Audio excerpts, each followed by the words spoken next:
Kaya ito nagbalikan dahil sa famous sa yung mga ingredients kasi marami, 12 dozen. Yun nga, ay nandito tayo sa bagong food trip. Kaya tara! At dahil nalalapit na nga ang summer, dapat alam mo kung saan talaga masarap mag-food trip. Dito nga lang yan, sa Barangay Digman, Bacoor, Cavite. Ito nga, yung halo-halo na kahit napakarami ng nagsulputan, ay hindi mo mapapantayan. Dahil kahit ako, ay ito na ang kinalakihan. Ito nga, yung BC2 Original Digman Halo-Halo. 1969 nga nang magsimula ito. Kaya naman kahit ang mga sikat ay talagang dinadayo ito. Bernard C. Cuevas, the owner of the BC2 famous Digman Halo-Halo. Simula ito way back 1969. Nampisaan to ng mother ko. Hindi mo kami, second generation na lang kami. So, ako nagpatuloy na lang. Kasi mother ko wala, sa bakalang buhay na Iniwan sa akin to.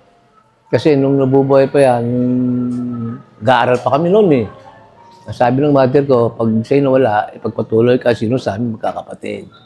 Kasi itong tindahan ito, malaking ano to, memorable sa amin ito. Kasi dito kami nakapag-aral lahat sa magkakapatid ko, 5 kami. Dati kami nakatapos college, sa high school hanggang college. Kaya naging ano to, popular, dahil nga sa mother ko. Kaya ito nagbalikan dahil sa famous sa yung mga ingredients kasi marami, 12 dozen. Siguro, pag 12 dozen tayo pang sabing, ang sarap niya, delicious. Kaya, siyempre, pupunta sila rito para matikman nga. Saka yung mga pasit, marami kaming ano rito, lahat, mga pasit gisado, palabo, siopaw, umami. Yan po. Minsan may barbecue. Yung halo-halo, yun talagang ano namin, best seller. Bukas kami everyday from 9:30 to 8:30 ng gabi. Minsan, pag maraming customer, naabot pa kami mga 11 kung sakali.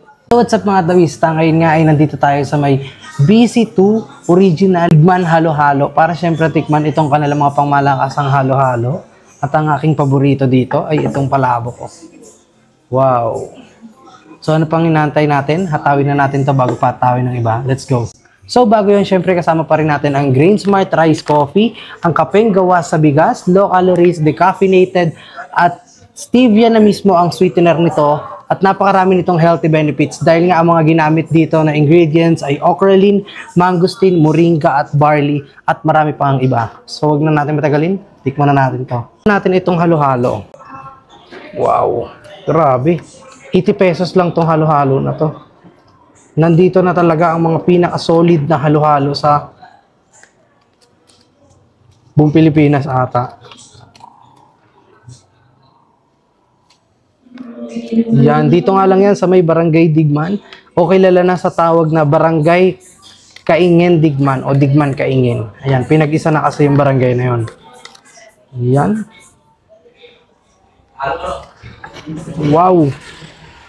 Gravy. Tikman natin to.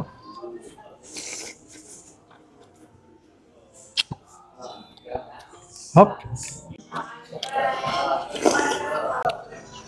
Ito na ang kalamansi. Uy.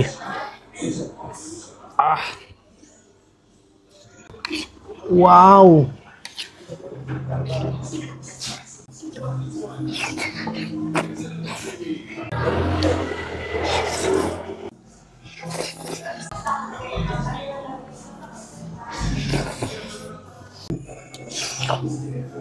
Inumin mo.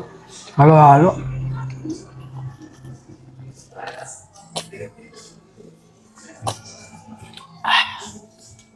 Solid.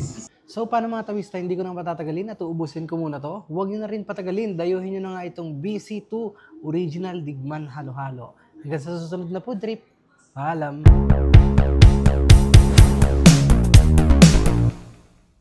Hataw!